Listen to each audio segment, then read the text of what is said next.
Hoy tenemos un programa muy especial, vamos a hablar de naturaleza, de música, de algunas enfermedades, así que le damos la bienvenida a nuestro invitado del día de hoy, a la doctora Oris Amanda. Doctora Oris, buen día. Buenos días, doctor Juan Carlos, buenos días a cada uno de ustedes. Muy contenta, como siempre, de poder estar aquí llevándoles una información veraz, de primera mano y pues estudiando mucho para poder responder por este programa tan importante.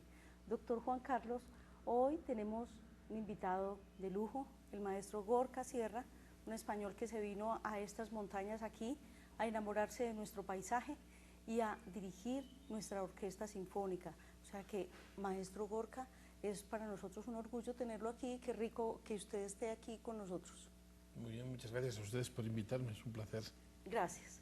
Hoy tenemos un tema, es la naturaleza y el arte. ¿Por qué?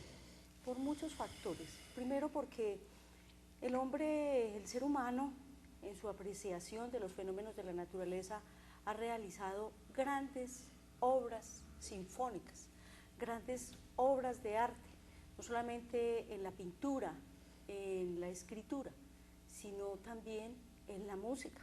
Así encontramos, por ejemplo, maestro, como en la Sexta Sinfonía de Beethoven, él recrea toda una fantasía maravillosa. Precisamente, descríbanos usted con sus palabras, ¿qué fue eso tan maravilloso que sintió Beethoven? Bueno, pues aún no estaba inventado algo que habría después, que sería el poema sinfónico, en el cual ya un músico toma un tema sobre el que escribe música, pero ya Beethoven pues adelantó a su tiempo escribiendo la Sinfonía Pastoral, que es una obra totalmente dedicada a la naturaleza, en lo que él va describiendo escenas de la naturaleza, escenas y momentos. Por ejemplo, describe una tormenta, describe el pre de la tormenta, describe el post de la tormenta, y entonces es una obra que adelantada a su tiempo y es totalmente descriptiva de la naturaleza, de los campesinos, de los ríos, en fin, descripción de la naturaleza en música. Bueno, ¿Todos los compositores han tenido de pronto en este tipo de música clásica casi que inspiración de pronto en la naturaleza? Es una de las fuentes como más importantes de inspiración en los compositores. Bueno, a veces no está tan expresa, ¿no? Pero a mí lo que me llama muchísimo la atención precisamente es que acabamos de hacer la Cuarta Sinfonía de Brahms. Pues esta Cuarta Sinfonía de Brahms está compuesta en el campo, es decir, que Brahms aprovechó 2 veranos para trasladarse al campo y la sinfonía está compuesta en el campo. Claro, Brahms vivía en esa época en Viena, que era una ciudad todavía, digamos, amable en cuanto al tamaño, pero él escribe esta sinfonía en el campo, y entonces a veces mi pregunta o mi reflexión interna es, aunque en la sinfonía no hay elementos, digamos, descriptivos como en la sinfonía de Beethoven, de describir cosas de la naturaleza, mi pregunta sería, o mi reflexión sería, ¿esa sinfonía hubiese salido igual de equilibrada y de asentada y de magnífica si no hubiese estado escrita en el campo? Esa es un poco la reflexión, ¿no?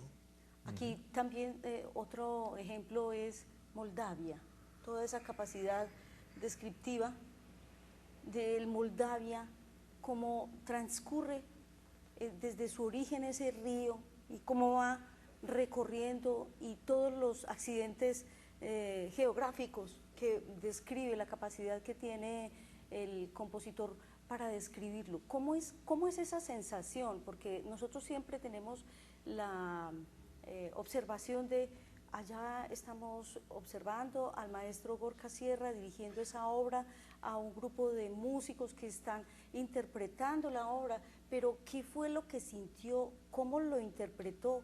¿Cómo hizo que se plasmara esa obra en ese papel para que él lo pudiera reflejar, toda esa cascada de sentimientos que tenía? Bueno, la música es el más abstracto la más abstracta de las artes, ¿no? Eso precisamente, alguna vez hablamos ya de ese tema, ¿no? Precisamente es un valor añadido que tiene la música, es decir, la abstracción, porque siempre, por ejemplo, la imagen pues es mucho más concreta, incluso puede ser totalmente descriptiva. Claro, cuando decimos describir un río con notas musicales es una cosa muy abstracta, es decir, que el compositor hace un intento, pero es muy abstracto, es decir, que después hay que poner tanto en la interpretación como en la recepción, hay que poner en marcha todos los organismos, todos los reflejos del cerebro, para que el cerebro sea capaz neuronalmente de esas pinceladas que nos da el compositor, que son tan abstractas, convertirlas en algo concreto. Es decir, que simplemente oyendo unas notas que no tienen nada que ver con un río ni con la naturaleza, oyendo esas notas, la forma en que el compositor ha encadenado esas notas, uno perciba que le están describiendo un río, que le está, como dijo en el Moldava, pues un río que nace pequeño, que se expande, que pasa por unos rápidos, que se vuelve a expandir, que se juntan dos ríos, por lo tanto hay dos temas musicales, en fin, toda una serie de elementos increíbles que hacen que esa obra describa efectivamente ese río, pero es muy importante esta cuestión de la abstracción, porque es que realmente no hay ningún elemento en música que se podría decir es el agua, ¿no? Tiene Pero que ser, maestro, sí, de pronto alguna persona como que tenga alguna noción de música, algo experto, o un escucha desprevenido y que se concentre de pronto un poco en la melodía, podría describir que esto está haciendo alusión a la naturaleza. Yo creo que cualquiera es capaz de que esas sensaciones que produce la música desde la abstracción, yo creo que cualquiera es capaz de percibirlas. Lo que pasa es que muchas veces, claro, precisamente por esa abstracción es muy conveniente situar a la persona que escucha en el contexto de lo que está escuchando. Porque claro, el director tiene la partitura y muchas veces en las partituras hay anotaciones del director, que va diciendo el Moldava nace, el Moldava se estrecha, el Moldava pasa, que ayudan muchísimo. El propio Beethoven hace alusiones, aunque en otros casos no necesita ninguna alusión, porque por ejemplo Beethoven, refiriéndonos otra vez a la pastoral, al final describe unos pájaros totalmente, es decir, que hay el Nachtigall y el cucu y todos hay una serie de pájaros que cuando uno los escucha no necesita ninguna advertencia previa para saber que allí están cantando unos pájaros. Bueno, de pronto Mussorgsky también, en la parte donde describe en cuadros de una exposición, uno escucha los pollitos.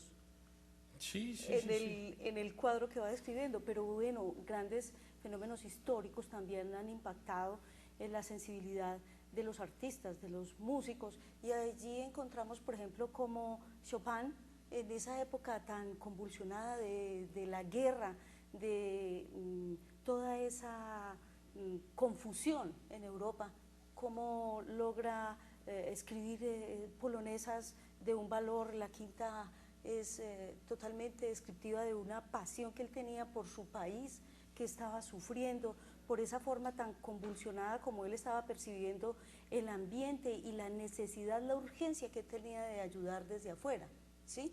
Sí, bueno, de esos ejemplos hay muchísimos, ¿no? Porque del valor patriótico de la música hay muchísimos, algunos muy significativos. Por ejemplo, pues Verdi, cuando compone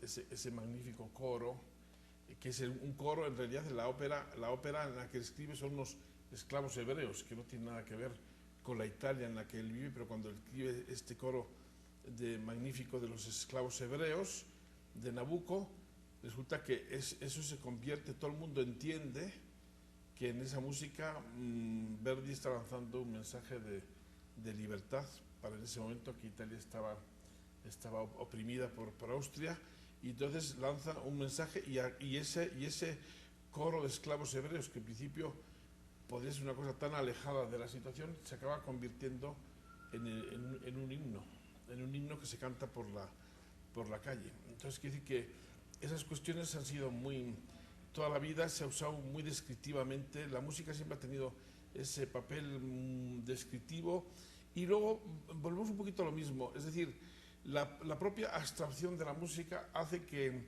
sea una de las artes más capaces de despertar emociones, precisamente por la abstracción, que podría parecer que es lo contrario, ¿no? Pero la abstracción es muy fundamental en el arte. De hecho, el arte empieza muy abstractamente, porque el arte de las cavernas que tenemos en Europa es un arte muy abstracto. Después se ha ido concretando y después se ha vuelto otra vez a la abstracción. Pero en la música precisamente es la abstracción la que es capaz de producir todas esas emociones. Lo que pasa es que yo con el tema de la naturaleza iba un poquito más lejos, ¿no? Porque hay muchísimos ejemplos, esta propia sensibilidad hace que estos compositores han sido hombres muy de su época, muy sensibles a todo lo que ocurre a su alrededor, social y políticamente. Entonces, pues eso ha influenciado mucho a todos los compositores, lo que hemos dicho antes un poquito, la situación, los compositores que han hecho cantos de esperanza, de libertad, porque es una influencia muy grande de lo que ocurre en su entorno. No digamos nada, por ejemplo, de lo que ha supuesto en algunos compositores elementos de su vida dolorosos, por ejemplo en Mahler la muerte de sus hijos, que han marcado muchas épocas de su música, ¿no? Es decir, esta hipersensibilidad que se tiene para ser capaz de componer, pues no se puede aislar del ser total, y por tanto esa capacidad está en la persona para todo lo que le rodea. Entonces, otro elemento importante en los compositores es esta sensibilidad a todo lo que rodea, a reflejar de alguna forma con su música lo que está ocurriendo en la sociedad de ese momento.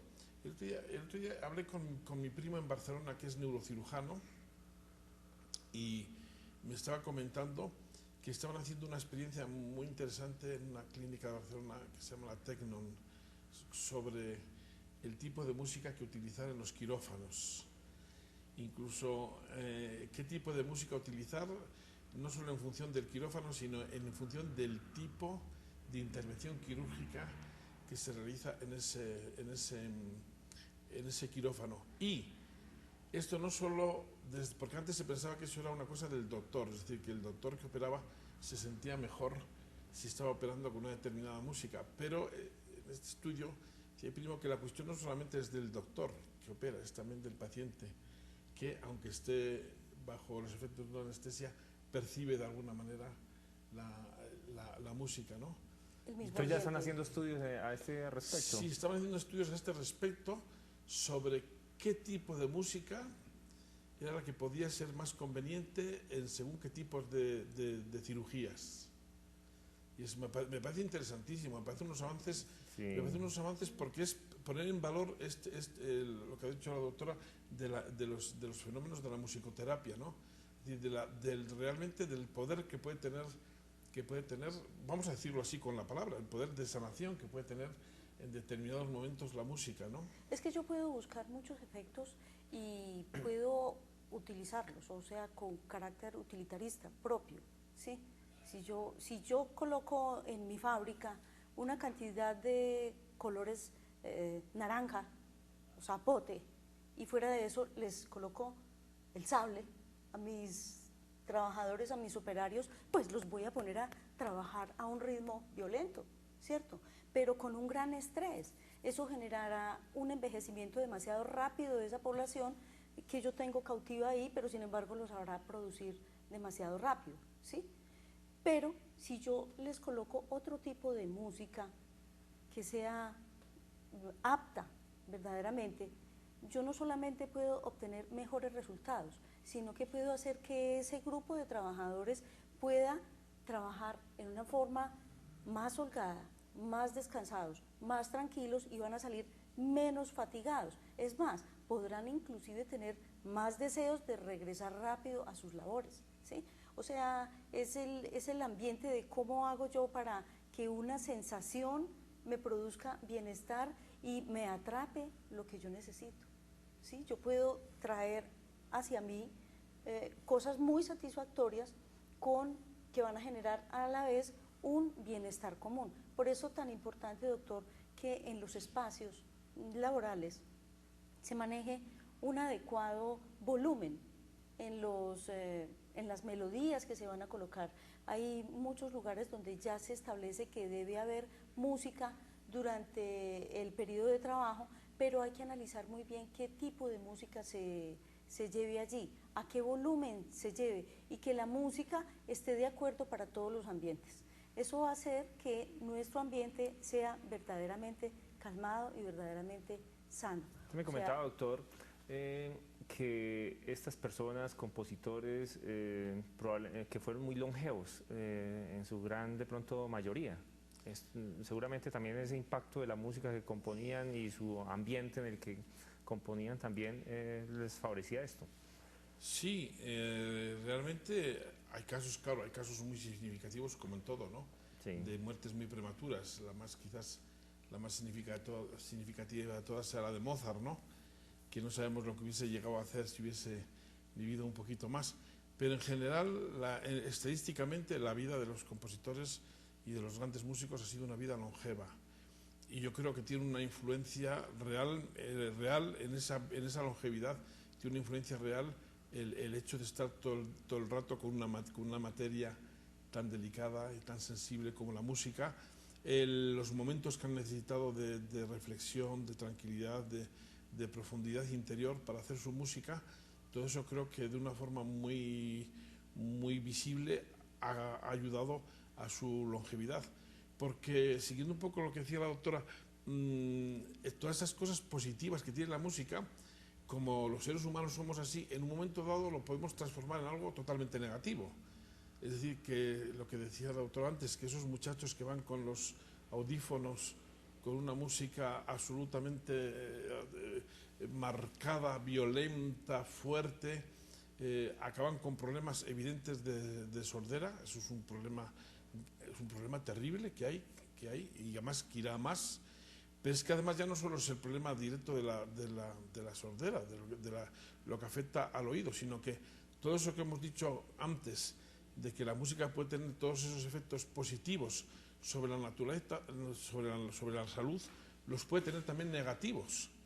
Entonces, quiere decir que si esta gente escucha esa música tan fuerte, una música tan repetitiva, muchas veces agresiva, en algunos momentos a mí me sorprenden incluso, por ejemplo, cuando hay las canciones que tienen textos a veces tan terribles, textos a veces casi apología de la violencia, y no digamos nada.